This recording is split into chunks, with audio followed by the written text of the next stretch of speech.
Yo guys, what is up? Max here in our last Epoch video, and today we're going over my Lightning Auto-Bomber Shaman build.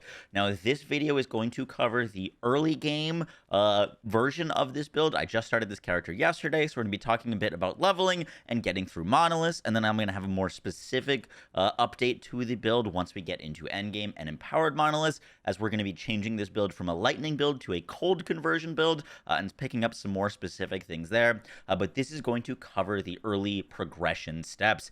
Now, the reason I'm calling this an auto bomber build is because one of the best things about this build is it's casting your skills for you. We've got like 4 skills triggering off of one button, so you can kind of press one thing and all of your skills are going to be activating for you. The build's got solid survivability, great mobbing, good clear speed, and it's decent at bossing, and it's only going to get better once we get into more gear specifics. Hope you enjoy the guide. Let's get right into it.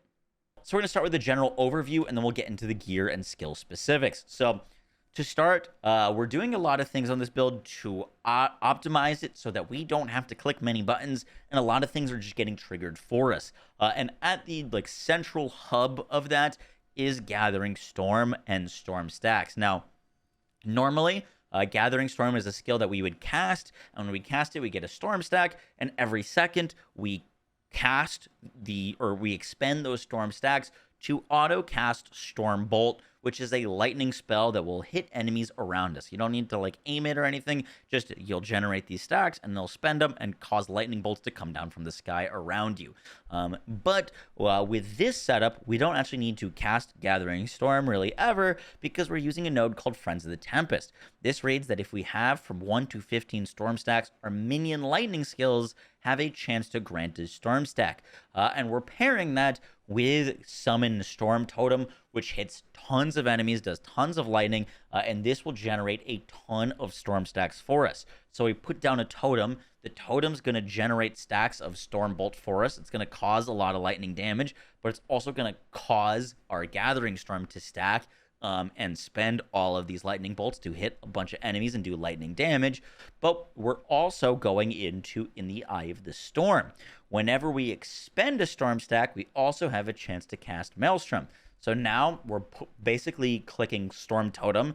It's going to generate lightning stacks for us for Gathering Storm. Whenever these stacks are expended, we have a chance to cast Maelstrom, which is another skill.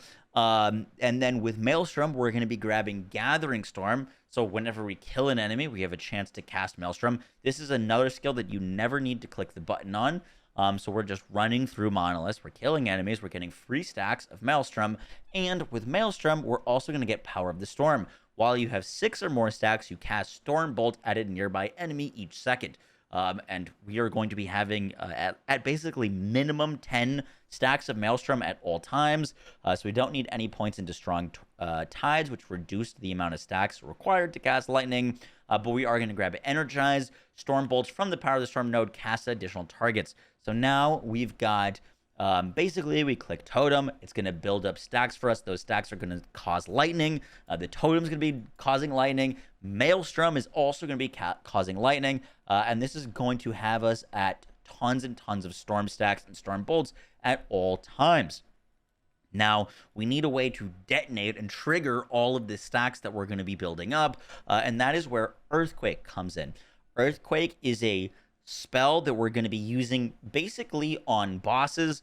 You don't really need to use this on normal enemies, just on elites and bosses, but it's a way to add a ton of single target to this build, and that is with the node Storm Rift. This is going to give it 80 flat initial spell hit damage, convert it to lightning, give it more aftershock spell damage, and with Earthquake, which we're going to be scaling the initial hit and the amount of damage it does, as you can see, 20,000 damage per second, pretty solid.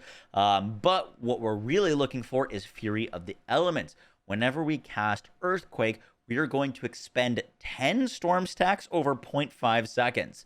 So we're doing 10 spells in 0.5 seconds, and these spell casts are going to deal 30% more damage. So not only do we have the beefy impact of Earthquake, but we also have it triggering all of our storm bolts, and our Earthquake will shred armor, and we're making it deal more damage against rares and bosses. Note that all of my skills aren't fully leveled, so I've got some more points to spend and stuff like that. But that is kind of the premise of Earthquake. Now, where this gets even more synergistic is with Warcry. Warcry is a skill that we're going to be casting. Whenever we cast it, we're invulnerable, so this adds a ton of survivability. But whenever we cast Warcry, we're going to auto cast 4 stacks of Maelstrom.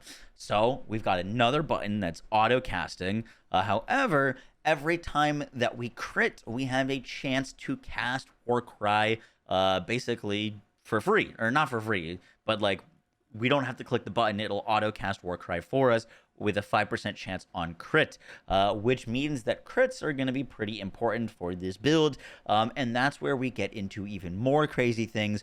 With Battle Cry, we get a 100% increased crit chance for us and our companions. And with Bringer of Winter node, we're going to get another 100% increased crit chance. So now we've got Warcry, which is going to give us 200% crit chance. And we're also going to be making it a totem, which is really important for later on, which we'll talk about. But Warcry is going to be getting auto-casted on crits, giving us stacks of Maelstrom, which will be auto-casting our Storm Bolts. And that is kind of the like general idea of the build. We're going to be casting tons of hits very quickly every second without having to really do all that much with our buttons.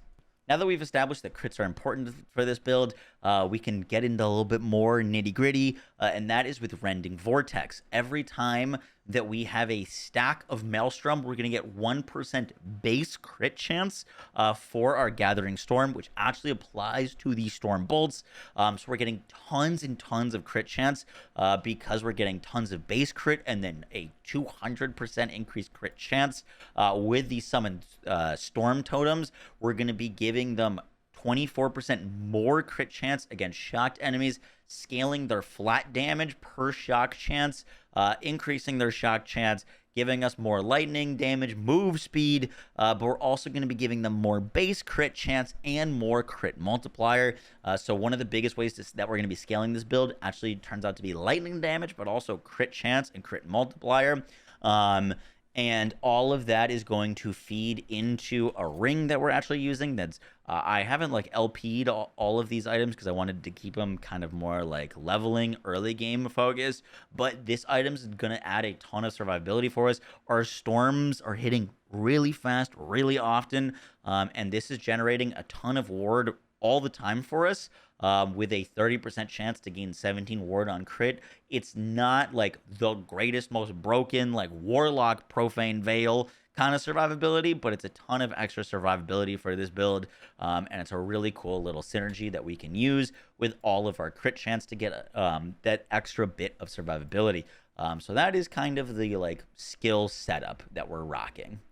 Now, the one thing that can be a real issue on this build is actually mana. And the reason for that is because we're auto-casting Maelstrom all the time, which has a 13 mana cost at the moment for me.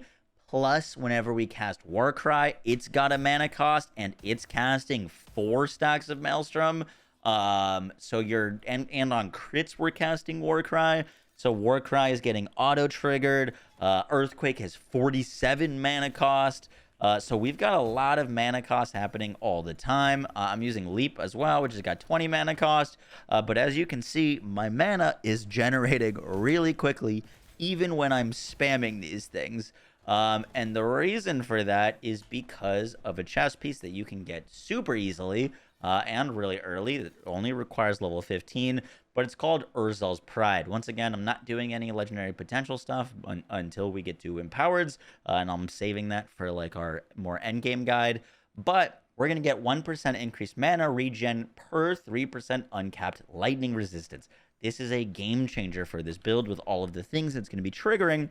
One, because when you pick a shaman, you inherently get 50% lightning resistance whenever you put down a totem, which is fantastic. And so with this build setup, you're going to want to be stacking up as much lightning resistance as you can. I still don't have like all that much on this build, but any lightning resistance that you can get that's over cap is going to give you tons and tons of extra mana regen, which makes the build feel so much smoother, and you won't be having issues with mana.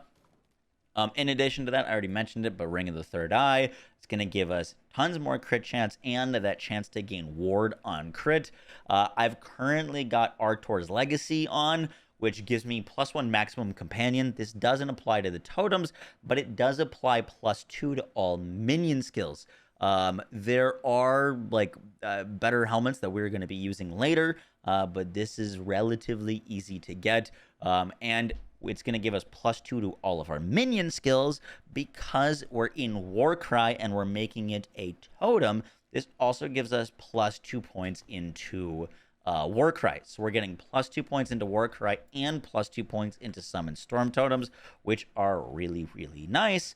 So that's just kind of easy, legendary here that we can use. For our gear specifics, there's a lot of things that are pretty solid for the build. I haven't done any of my LP once again because I'm waiting to get to like Empowereds, and I didn't want to have like a early game guide that's got legendary items on it.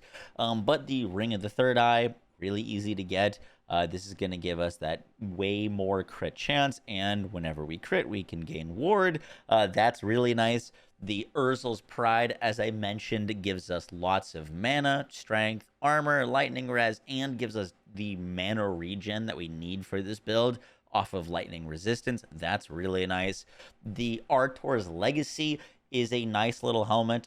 We are going to be converting to cold later, so this is going to get even better for us, but it gives us +2 to all of our minion skills. Because we're making Warcry a totem skill, it's actually going to give us +2 to our Warcry, which is fantastic.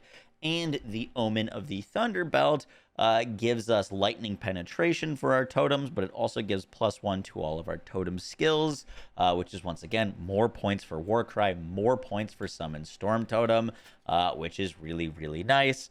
On my gear, there are a lot of cool weapons that we could be using. The Tempest Maw is pretty cool. Kolnavar's Claim is pretty cool. I plan on doing more testing with unique weapons later on, but right now I'm just using a wand that gives me lightning damage, crit multiplier, chance to shock on hit, and lightning penetration. These are pretty much, I think, the god roll stats for the main part. You could sub out the chance to shock for flat minion damage or flat minion spell damage, which would be really, really nice as well. And then on my offhand catalyst, I've got crit strike multiplier for our spells, elemental damage, spell crit, poison, and some void resistance just to round up my resistances. On my gloves, I've got some attunement, minion damage, chance to apply frailty, and lightning. My boots, I've got movement speed, attunement, some more resistances, and some more crit avoidance. I actually picked up the dedication Primalist Relic. This is one of those Weaver's Will items, and I got lucky enough that mine rolled +2 to Warcry, so I've got +25 points into Warcry, which is freaking fantastic right now. And obviously there's other ways to get those extra points, but for like just quality of life early game until we get our skills to level 20, all of these plus skills are so nice. So this gives me +2 to Warcry plus +1 to all of my skills. So this is really nice. Plus it gives me the less damage over time taken from slowed enemies and a chance to gain my minions aspect of the spider, which allows them to slow enemies. So even more survivability there. But the big stats that you're going to be looking for on this build are crit chance or spell crit chance, lightning damage, crit multiplier, and lightning pen, as well as flat damage for our minions. Once we get to like super late hyper endgame, we're gonna need to do a little bit more testing on if we full send the minion damage and have our totems be the bulk of our damage. Right now we're kind of split in between the totems dealing a lot of damage and us doing a lot of damage, with us doing the larger portion of the damage right now, just because we are going to be casting Earthquake, and we've got all of these lightning bolts coming down from the sky. So currently I'm more focused on scaling my damage, and having the totem as just an additional way to deal extra damage is feeling pretty good to me right now. But that is it kind of for our gear. For our idols, I'm still hunting for like best in slot idols. There's some cool things though with the less frequency of expending storm stacks with flat damage for Stormbolt. and also the increased frequency of expending storm stacks with increased lightning damage. I think you could pair a few of these up to kind of cast them even frequency while adding a lot of flat damage and lightning damage for them, which is really cool. I plan on getting more of these. I just don't have any at the moment. For our passives, we've got Natural Attunement. This gives us Flat Attunement and Lightning and Cold Res. Attunements are main damage scaler stat. I also grabbed Harmony of Blades just for the option to build a dual wield. If you find a cool axe or sword, you can use it. Wisdom of the Wild gives us more spell damage, minion spell damage, and Hunter's Restoration gives us percentage increased health. And every 3 seconds we do a hit, which restores 40 health. Not the greatest healing in the world, but pretty solid there. Then we're going to come over to the Shaman, where we're going to get more attunement and more elemental penetration, which is fantastic. Tempest Form, if you do cast your Gathering Storm, if you're low on mana, you can actually use it as a way to generate mana for yourself, which can be really, really nice, with more shock chance, chill chance, and health. We got Ligonian Wrath for the flat spell damage and a chance to cast Storm Bolts when hit. This is just more Storm Bolt generation for us.